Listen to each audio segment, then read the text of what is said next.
Siège serviteur de Dieu et du Seigneur Jésus-Christ, aux frères et sœurs en Jésus-Christ du monde entier, salut. Pour ceux qui ne me connaissent pas encore, je suis le frère Serge de l'île de la Réunion.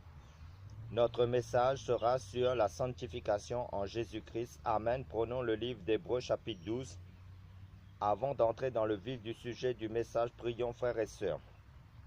Père, dans le nom du Seigneur Jésus-Christ, prends le contrôle de ce moment. Conduis-nous par ton Saint-Esprit dans ta vérité éternelle. Ouvre les yeux de nos cœurs à la compréhension de ta vérité et à vivre dans l'obéissance de ta parole éternelle de plus en plus pour le nombre de jours qui nous reste encore à vivre sur cette terre, pour grandir et progresser dans la sanctification, car nous sommes pèlerins voyageurs sur la terre. Et notre cité est céleste en toi, Seigneur Jésus-Christ. Façonne-nous, Seigneur, perfectionne-nous, Seigneur, comme tu le dis dans ta vérité, dans ta parole. Tout disciple accompli sera comme son maître. Seigneur Jésus-Christ, tu es notre maître éternel, notre sauveur éternel.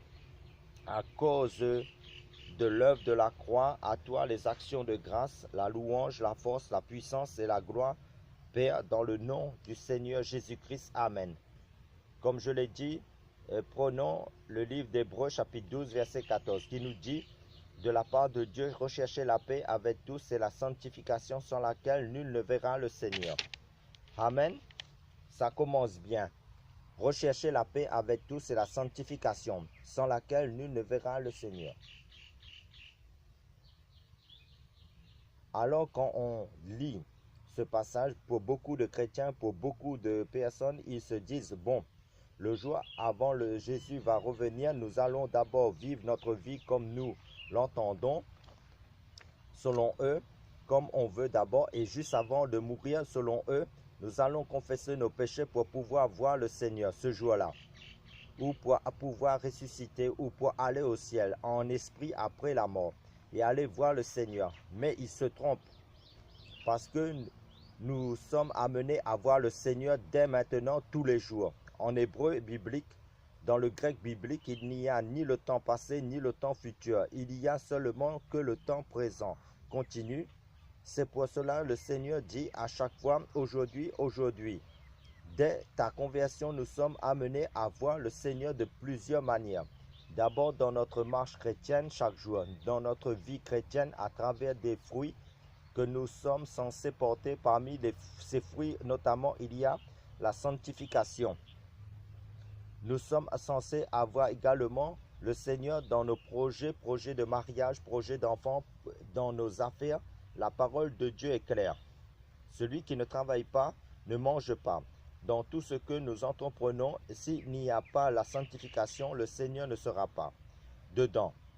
Voilà, alors, c'est simple, c'est clair. Personne ne peut voir le Seigneur dans sa vie s'il ne vit pas dans la sanctification. La sanctification coûte cher.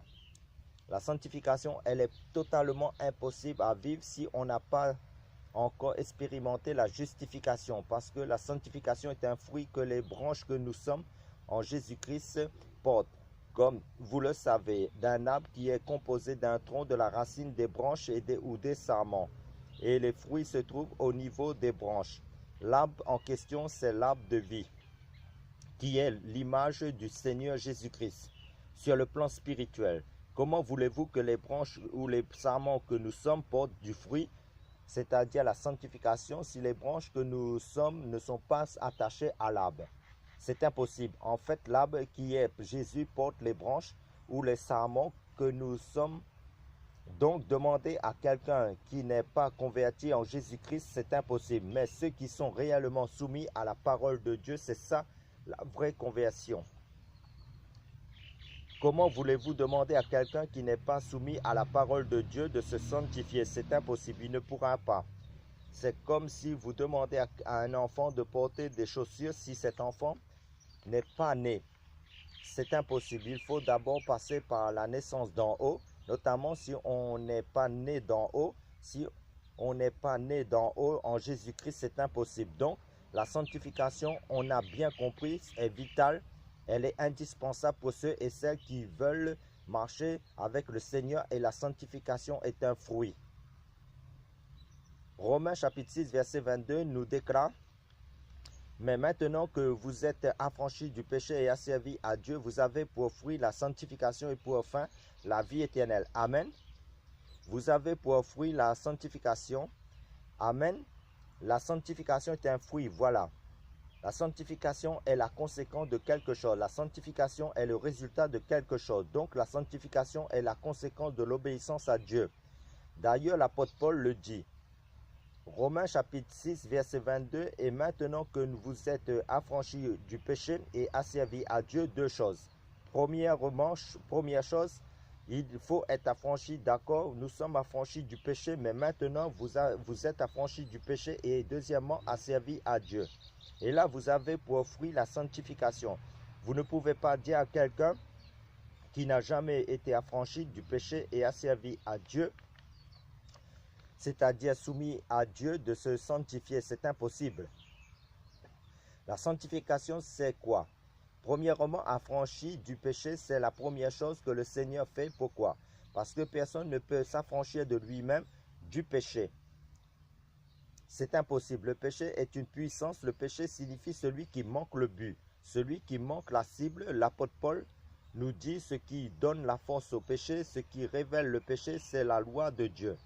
Quelqu'un qui ne connaît pas que la convoitise est un péché, le jour où que la personne va savoir que la convoitise est un péché, automatiquement la personne va avoir la connaissance. La loi de Dieu amène la connaissance du péché. La loi morale de Dieu révèle le péché. Comment faire si personne ne peut s'affranchir de la puissance du péché par lui-même? Comment faire? Donc, le Seigneur vient avec l'épée de la parole de Dieu et avec son Saint-Esprit, le Seigneur te libère. Là, le Seigneur t'affranchit. Là, le Seigneur nous libère de l'esclavage du péché, de la prison du péché. Voyez comme l'image de cet anon qui était attaché, que le Seigneur a envoyé pour le détacher. Donc, le Seigneur nous libère des liens des familiaux du péché, c'est ça, être affranchi. Mais maintenant, étant affranchis, nous sommes asservis, soumis à Dieu. Et là, vous avez pour fruit la sanctification. Eh bien, l'affranchissement au péché et l'asservissement à Dieu, ça s'appelle la justification. D'accord? Nous sommes dans Romains chapitre 5, verset 1. Romains chapitre 5, verset 1. Étant donc justifiés par la foi, nous avons la paix avec Dieu par notre Seigneur Jésus-Christ. Amen. On a vu que dans le premier passage, c'est quoi? Hébreux chapitre 12, verset 14. Recherchez la paix avec tous et la sanctification sans laquelle nul ne verra le Seigneur. Quand Adam est tombé dans le péché, il a perdu la paix avec Dieu. Adam est devenu ennemi de Dieu. Voilà, il n'y avait plus la paix entre l'homme et Dieu. Dieu, c'est le Dieu de paix. Donc, on ne peut pas avoir la paix avec Dieu, également la sanctification, si on n'est pas justifié. C'est-à-dire affranchi par Dieu du péché et asservi à Dieu, c'est-à-dire si on n'est pas totalement soumis à Dieu, à sa parole, pour obéir à sa parole. Paul dit justement, étant donc justifiés par la foi, nous avons la paix avec Dieu par notre Seigneur Jésus-Christ. Qui dit paix, dit relation rétablie, communion restaurée, rétablie. Amen. La preuve quand Dieu est venu parler avec Adam qui avait désobéi, Adam s'est caché. Adam a eu peur parce qu'il n'avait plus la paix avec Dieu. Du coup, la justification, c'est quoi?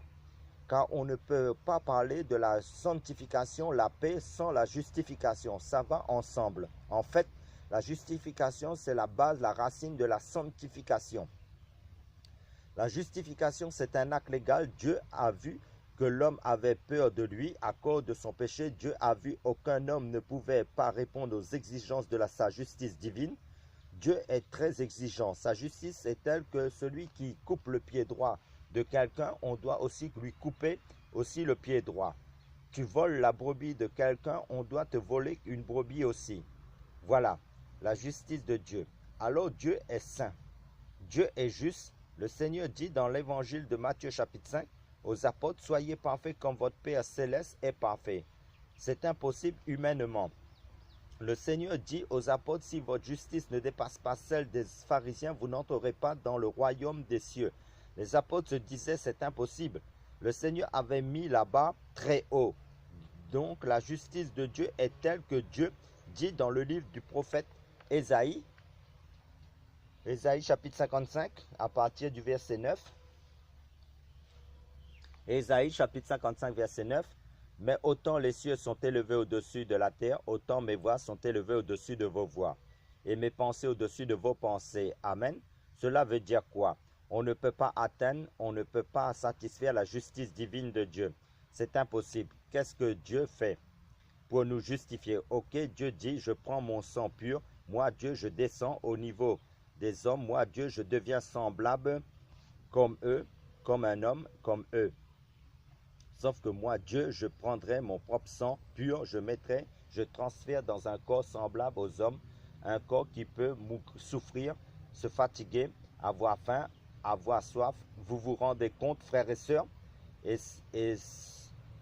du monde entier, Dieu en tant qu'homme parfait est venu pour sauver les hommes, pour justifier les hommes, parce que tous les hommes étaient contaminés par le péché d'Adam et Ève, qui avaient péché. Le sang d'Adam et d'Ève était souillé, contaminé par le péché. Donc, toute la descendance humaine était contaminée par le péché, d'accord. Et Jésus, qui est Dieu en tant qu'homme, est venu donner sa vie en sacrifice à la croix pour nous justifier.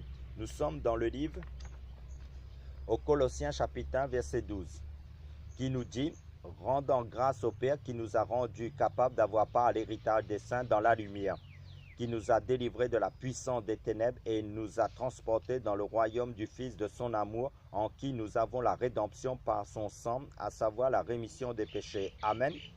Vous voyez la rédemption, la justification, la rémission des péchés, la repentance, la conversion, la naissance d'en haut, tout ça se fait en un même temps.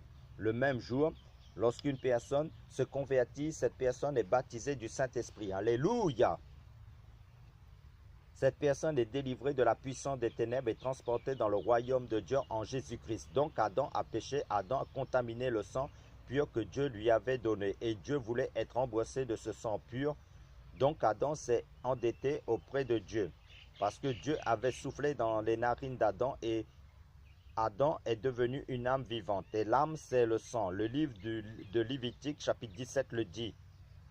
Donc, Dieu, Jésus en tant qu'homme, par son sacrifice à la croix, en se vidant de son sang pur pour nous sauver, pour nous justifier, pour nous délivrer, pour nous pardonner. Et le livre aux Hébreux chapitre 9 verset 22 nous déclare « Et presque toutes choses selon la loi sont purifiées par le sang. Et sans effusion de sang, il n'y a pas de rémission de péché. » Du coup, Jésus est venu nous racheter du marché où Adam nous a vendus au péché. À cause de son sacrifice, Jésus à la croix, Jésus a réglé la dette que Adam devait à Dieu aussi. Parce que Dieu voulait du sang pur.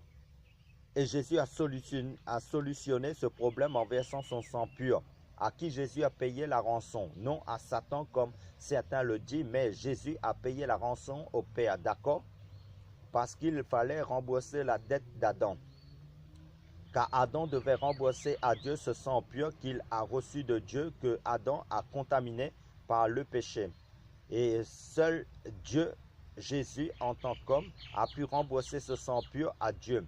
Donc Dieu, Jésus-Christ, en tant qu'homme, a offert son propre sang pur à lui-même pour nous, les hommes, en se vidant de tout son sang pur à la croix.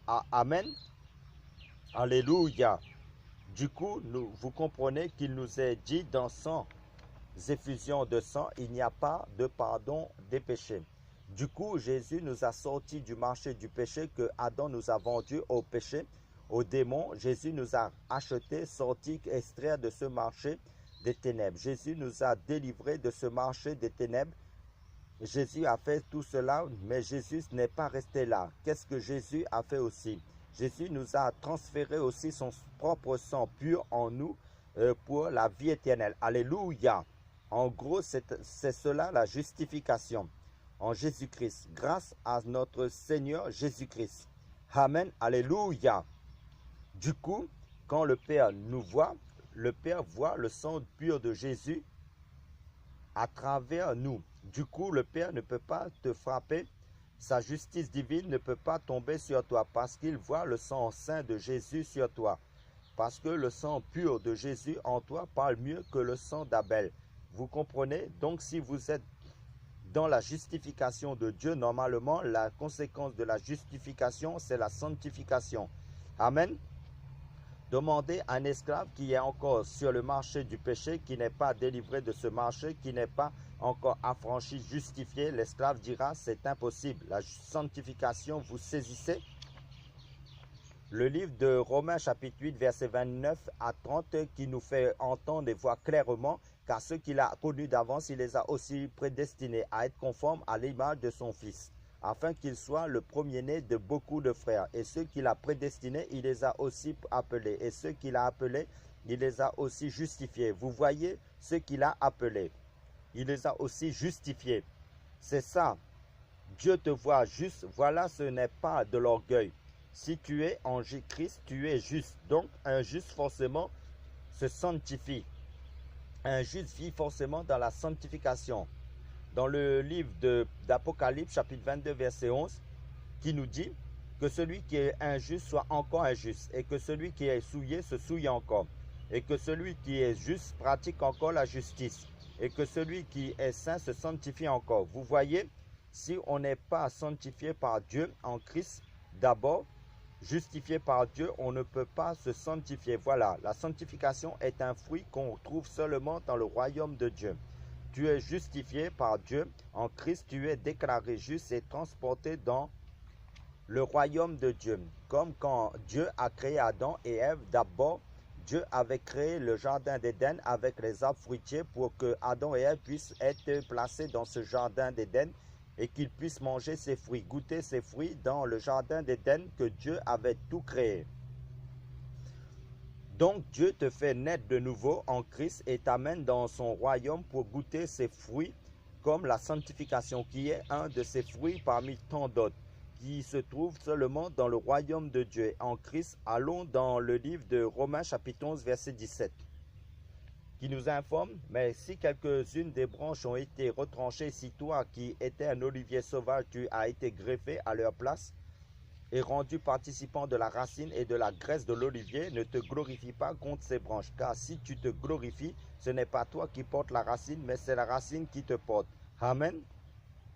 On nous dit que c'est la racine qui porte l'arbre carrément. Donc la racine qui est sous l'arbre, et c'est dans la racine que se trouve la graisse ou encore la sève, d'après d'autres versions de Bible, qui nourrit les branches ou encore les sarments que nous sommes en Christ, nourris par la racine qui nous porte. Et c'est la racine qui va chercher la nourriture pour nous, les branches.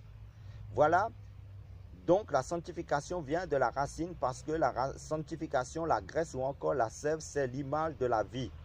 C'est une vie, c'est une manière de vivre, c'est une manière de se comporter. Or, cette vie-là, un seul la possède. Nous allons voir qui est la racine. Maintenant, Seigneur, sauve-nous. Seigneur, enseigne-nous ta parole. Nous sommes dans Romains chapitre 15, verset 12, qui nous dit, il y a aussi la racine d'Isaïe. Ok? La racine d'Isaïe. D'accord, et celui qui se lèvera pour gouverner sur les nations espéreront en lui. Donc Jésus est présenté comme la racine d'Isaïe. Isaïe, c'est le père de qui dans la Bible? Isaïe, c'était le père de David, bien sûr. Comme c'est mentionné dans les Écritures saintes, on nous dit que Jésus est la racine d'Isaïe. Cela signifie que le père de David n'était pas encore né, que déjà Jésus était son père, c'est-à-dire la racine d'Isaïe. Là, nous voyons la divinité de Jésus-Christ aussi en tant que racine, la source, l'origine de toutes choses.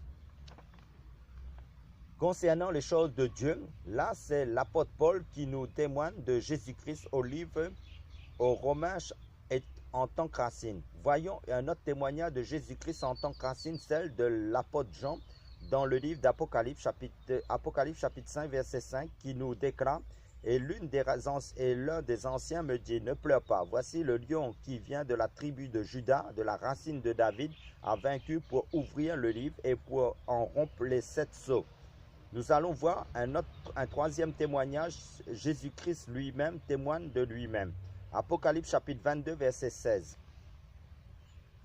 Jésus lui-même dit, moi, Jésus, j'ai envoyé mon ange pour vous confirmer ces choses dans les églises. Je suis la racine et la race de David, l'étoile brillante du matin. Ok?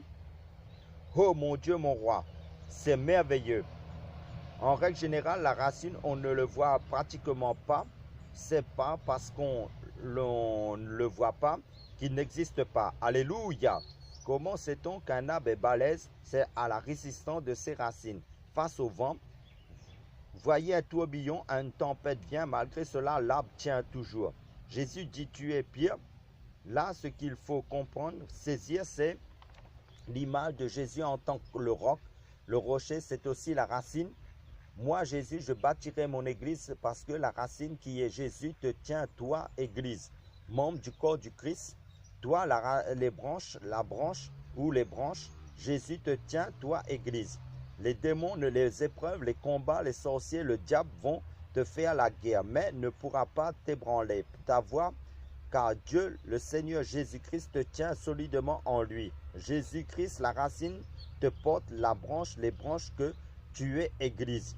Les gens vont voir ta vie sanctifiée à cause de la racine qui te tient, qui te porte. Donc les païens, les inconvertis, les gens vont voir. Et la Bible dit dans Romains chapitre 11, nous païens, avant notre conversion en Jésus-Christ, Dieu nous a coupés de l'olivier sauvage, c'est-à-dire Dieu nous a séparés. C'est ça aussi la sanctification, c'est-à-dire la séparation des mauvaises compagnies, du péché, des faux frères, des faux camarades, de l'alcoolisme, de la cigarette et bien d'autres choses que vous pouvez connaître. Tout ça. Nous étions l'olivier sauvage. C'est quoi aussi? Romains chapitre 5 nous dit, les œuvres de la chair sont l'adultère, la fornication, les querelles, les sectes, l'idolâtrie, la liste est longue et toutes les autres fruits des œuvres de la chair que vous connaissez en tant que lecteur de la Bible. Tout ça représente l'olivier sauvage. Sur le plan spirituel, selon le langage spirituel de Dieu, Dieu nous a coupés de cet arbre et pour nous greffer sur l'olivier franc qui est l'image de Jésus-Christ, qui est l'arbre de vie. Donc, les œuvres de l'Esprit sont la joie, la paix, la sanctification, l'amour, la patience et les autres fruits de l'Esprit que vous connaissez bien en tant que lecteur de la Bible. Donc, les fruits de l'Esprit comme la sanctification est la conséquence de ta conversion en Jésus-Christ. Amen. On continue. Et Paul dit quoi encore dans le livre de Romains chapitre 11? Tu deviens participant de la racine et de la graisse de l'olivier. Amen. Avec la graisse, on fait quoi?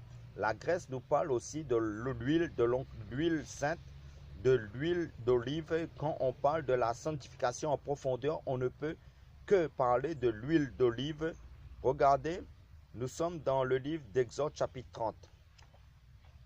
Nous lisons à partir du verset 22. Dieu se révèle à Moïse et lui dit, voilà, tu vas me confectionner de l'huile pure, de l'huile sainte pour la consécration à la fois des objets du temple et des prêtres, et nous allons voir les ingrédients qui étaient utilisés pour la confection de cette huile et vous allez comprendre ce que c'est que la sanctification. Amen. Alléluia, gloire à Dieu. Exode chapitre 30, versets 22 à 25. Nous dit, Yahweh parla aussi à Moïse en disant, prends des choses aromatiques les plus exquises. On arrête là 2 secondes. On nous parle des choses aromatiques ou encore des aromates de première qualité parce que le mot exquise ici qui veut dire premier. Donc Dieu commence à dire à Moïse, prends les aromates, c'est-à-dire les épices parfumées et les épices quand on les met quelque part, ça sent bon. Voilà la sanctification, ça sent bon. On a envie de rester avec les gens sanctifiés tout le temps, c'est ça. Avec les vrais enfants de Dieu, on nous parle d'abord des aromates de première qualité. Dieu veut la première place. Ah oui, il est exigeant. La deuxième chose qu'il faut que pour l'huile, c'est quoi? De la myrrhe franche qui coule d'elle-même. La myrrhe, c'est quoi? C'est une résine. Pour avoir cette résine, là, il fallait, n'est-ce pas, l'écorce de l'arbre devait être écorchée, tout cela. Et il fallait gratter l'arbre en question et ça fait mal. Pour avoir la myrrhe, il faut être dépouillé d'abord. D'accord? C'est une résine. Voilà, pour avoir cette résine, il fallait enlever l'écorce de l'arbre et tout ça. Donc, la myrrhe franche, le poids de 500 sigles, la moitié de cinnamon, là, c'est une écorce odoriférante, c'est-à-dire le poids de 250 sigles, et du roseau ici, ce sont des tiges ou encore de l'os, donc du roseau aromatique. 250 sicles de la casse, c'est-à-dire du bois aromatique, le poids de 500 sicles selon le cycle du sanctuaire, et un d'huile d'olive, c'est-à-dire 6 litres d'huile d'olive, et tu en feras de l'huile pour l'onction sainte, une ongle composée selon l'art du parfumeur, ce sera l'huile de l'onction sainte. Donc tous ces ingrédients étaient utilisés pour l'huile sainte et toutes ces choses coûtaient très cher. La sanctification coûte très cher. En gros, donc à la base, Dieu nous justifie par la foi. Ça, c'est gratuit à cause de l'œuvre de la croix de Jésus-Christ, et la conséquence de la justification, c'est la sanctification. Mais maintenant, tous les jours, Dieu doit nous sanctifier. Tous les jours, nous aussi, nous devons nous sanctifier en lisant la parole de Dieu, la Bible, et en priant, on va le voir. Comment Dieu s'organise-t-il pour nous sanctifier? Par le feu, par la souffrance. Dieu nous écorche, il nous dépouille. Ah oui, là, ça coûte très cher. Des grands brisements, l'émondage. Dans l'évangile de Jean chapitre 15, c'est-à-dire pour qu'un sarment que nous sommes porte plus de fruits, il faut l'émonder, c'est-à-dire le séparer des parasites. En fait, il ne faut pas se contenter des fruits qu'on a actuellement. Dieu veut aller plus loin avec nous, moi en premier. Amen. Du coup, nous subissons tous les jours l'émondage, c'est la séparation avec nos vieilles habitudes, avec le péché, avec nos caractères du vieil homme. La chair, c'est la séparation d'avec les mauvaises compagnies, les gens avec qui vous collaborez aujourd'hui, qui demain Dieu va séparer de vous, parce que ces gens vont devenir des boulets pour vous. Dieu veut que vous alliez plus loin. Il va procéder à la séparation. Avant, je ne comprenais pas quand Dieu me séparait avec les gens. Maintenant, je me réjouis parce qu'il y aura plus de fruits. Voilà, il y en a qui sont de véritables enfants de Dieu, mais ils vont être limités selon leur foi. Ils vont vouloir te limiter aussi avec eux. Alors que vous avez reçu un appel individuel spécifique, une mission personnelle, voyez, il ne faut pas confondre avec tout le monde, avec la vision globale. Non, c'est pour cela, dans vos choix, il faut faire attention, être prudent, vigilant, être dans le discernement de Dieu dans vos choix, dans nos choix, que ce soit avec les gens que nous associons, collaborons avec eux, si c'est le plan parfait de Dieu pour vous, pour œuvrer ensemble dans nos projets ou dans l'œuvre de Dieu. Si ce n'est pas le cas, ces gens vont être des boulets pour vous, des parasites, même dans vos projets de mariage. Si vous faites le mauvais choix de la personne, le divorce n'est pas possible. Par la suite, là, c'est la souffrance jusqu'à la fin. Donc, frères et sœurs, Dieu dit à Moïse, comme on l'a vu, prends-moi des aromates de première qualité, de la sanctification, prends la myrrhe qui coule d'elle-même. Avec Dieu, on ne force pas. On enlève l'écorce et la résine va goûter tout ça. Et là, on récupère cette résine au bout d'un certain temps. Prends-moi cette autre écorce, la cinnamone, ça coûte très cher également. Prends-moi du roseau aromatique ou tige ou encore de l'os. Les roseaux, les os les travaillent. Voilà, prends-moi de la casse, c'était du bois aromatique, ça coûtait très cher. Pareil, un d'huile, c'est-à-dire 6 litres d'huile d'olive pure. Mélange-moi tout ça, dit Dieu, pour produire une huile pure. La suite nous dit dans Exode chapitre 30, versets 26 à 29, nous dit, puis tu en oindras la tente d'assignation et l'arche du témoignage, la table et tous les ustensiles, le chandelier et ses ustensiles, et l'autel du parfum, et l'autel des holocaustes et tous ses ustensiles, la cuve et la base. Ainsi tu les sanctifieras et ils seront une chose très sainte. Tout ce qui les touchera sera saint. Amen. Donc cette huile sainte était utilisée pour oindre, pour sanctifier les objets de la tente d'assignation, littéralement pour la consécration de la tente d'assignation et des objets de la tente. Rappelez-vous aussi dans Genèse chapitre 2, Dieu va sanctifier,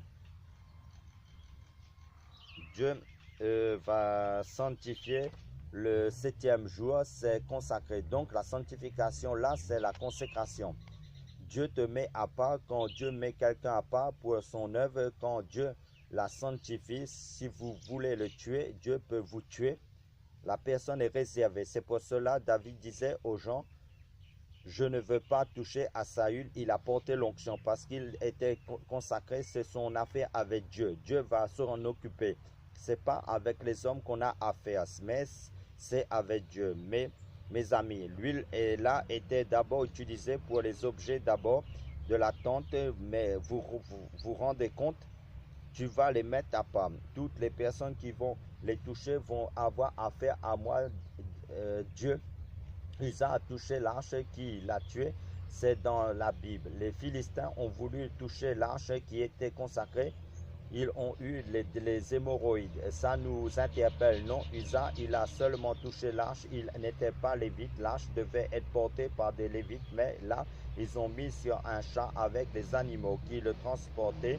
Et l'arche a failli tomber. Les animaux le faisaient basculer. Eh bien, Usa a voulu toucher l'arche. Ah oui, Usa est mort. On ne joue pas avec les choses consacrées. Samson était consacré depuis le ventre de sa mère. Jean-Baptiste consacré depuis le ventre de sa mère.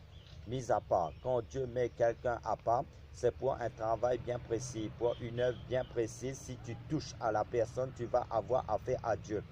Tu touches à la personne consacrée, tu touches à la chose consacrée, tu touches à la personne consacrée, notamment l'Église est consacrée. Quand Hérode a voulu toucher à Pierre, Pierre était consacré.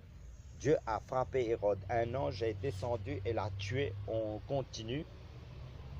Donc les objets étaient consacrés dans la tente d'assignation. Exode chapitre 30, verset 30 nous déclare, tu oindras aussi Aaron et ses fils et les sanctifieras pour m'exercer la prêtrise. Voilà, tu consacreras les objets d'abord, ensuite les hommes pour moi, dit Dieu. Vous savez pourquoi les fils d'Élie, le sacrificateur, le prêtre, a été tué par le Seigneur? Parce qu'ils ont touché aux choses consacrées, aux offrandes consacrées à Dieu. La suite, on continue. Exode chapitre 30, verset 31 à 32 nous déclare, tu parleras aussi aux enfants d'Israël en disant, ce me sera une huile d'onction sainte dans toutes vos générations. On n'en oindra point la chair d'aucun homme. Et vous n'en ferez point d'autre de même composition. Elle est sainte, elle vous sera sainte. Amen, pas de copie, nous dit Dieu. C'est une huile particulière, exclusivement réservée aux objets et aux hommes appelés par Dieu, mis à part par Dieu pour son œuvre. Or, cette huile était la préfiguration, l'image du souffle sacré de Dieu, c'est-à-dire le Saint-Esprit. On dit bien Saint-Esprit Saint. Or, le Seigneur dit dans Actes des Apôtres, chapitre 1, verset 8, il dit, vous recevrez la puissance du Saint-Esprit survenant sur vous, et vous serez mes témoins, mes martyrs. Voyez, voyez, voilà, mes témoins. Donc, cette huile-là, c'est l'image du Saint-Esprit. C'est pour cela vous ne pouvez pas vivre la sainteté si vous n'avez pas le Saint-Esprit. Vous ne pouvez pas, quand le Saint-Esprit vient sur quelqu'un, ce n'est pas seulement non, j'ai le Saint-Esprit, ce n'est pas ça. Quand le Saint-Esprit vient habiter un corps, premièrement, c'est pour le consacrer et produire dans sa vie la sainteté. C'est pour cela qu'on l'appelle Saint-Esprit. Donc il y a la notion de l'huile, il y a la notion de la souffrance, et c'est pour cela le Seigneur leur a dit, vous serez mes martyrs, en gros mes témoins. On va vous persécuter, c'est pour cela ceux qui vivent pieusement en Jésus-Christ, d'après le livre de 2 Timothée chapitre 3 verset 12, seront persécutés. Voilà, c'est normal. Parce que sans la persécution, tu ne peux pas être purifié. Dieu disait dans Nom, voyez l'huile réservée en Israël. Quand une personne portait l'huile, il n'y avait pas plusieurs.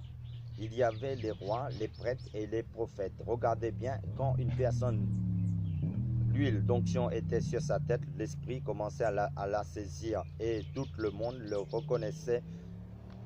La main de Dieu sur la vie de la personne. Tout le monde le reconnaissait. Ces personnes, on les appelait les oints de Dieu ou encore les Messies. Littéralement, vous vous rendez compte des gens qui sont amenés à sauver. Le Messie, c'est celui qui sauve. C'est pour cela les prophètes disaient étaient comme des sauveurs, comme des libérateurs, comme les juges, parce qu'ils avaient reçu l'onction.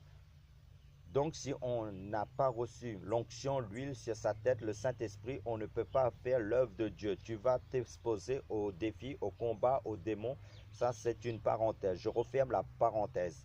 Parce qu'à chaque mission, Dieu lui-même t'équipe de son huile fraîche, de l'onction fraîche pour son œuvre, si tu es appelé par Dieu. Donc je ne bouge pas si Dieu ne m'a rien dit. La sanctification en question produit par l'huile sainte, c'est-à-dire le Saint-Esprit que Dieu nous a scellé, eh bien, tous les jours en priant, en méditant la parole de Dieu, la Bible, nous nous sanctifions tous les jours, comme Jésus disait dans l'évangile de Jean chapitre 15, verset 3, « Vous êtes déjà purs à cause de la parole que je vous ai enseignée. » Et vous savez, en tant que lecteur de la Bible, le livre du Lévitique, c'est le livre du culte par excellence. Cela nous montre bien à quel point Dieu veut que les personnes qui s'approchent de lui soient saints, sanctifiés, purifiés, saints. Amen.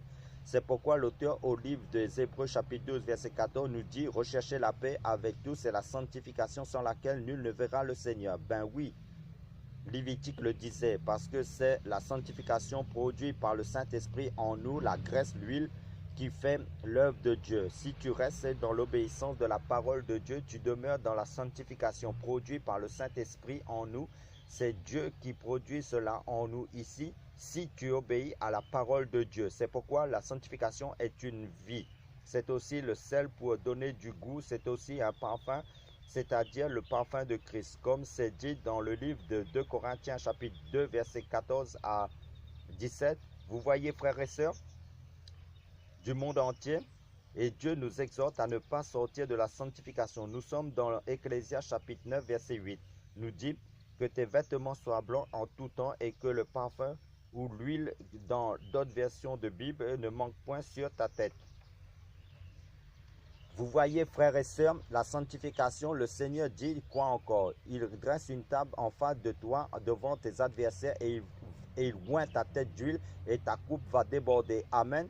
Toi, préoccupe-toi de la présence de Dieu dans ta vie. C'est l'huile sainte. Adore ton Dieu. Prie, médite la parole de Dieu. Fais ce que Dieu te dit. Obéis à sa parole.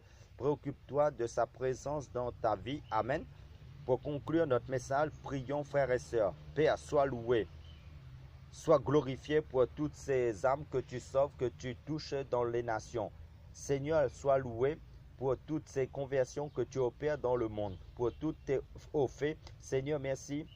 Seigneur, pour ta sanctification en nous. Merci pour toutes ces âmes que tu restaures, pour ces baptêmes que tu opères dans les nations, que tu enseignes. Nous voulons, Seigneur Jésus-Christ, te rendre toute la gloire pour toutes tes merveilles. Seigneur, nous te rendons toutes les actions de grâce, Seigneur Jésus-Christ. Amen.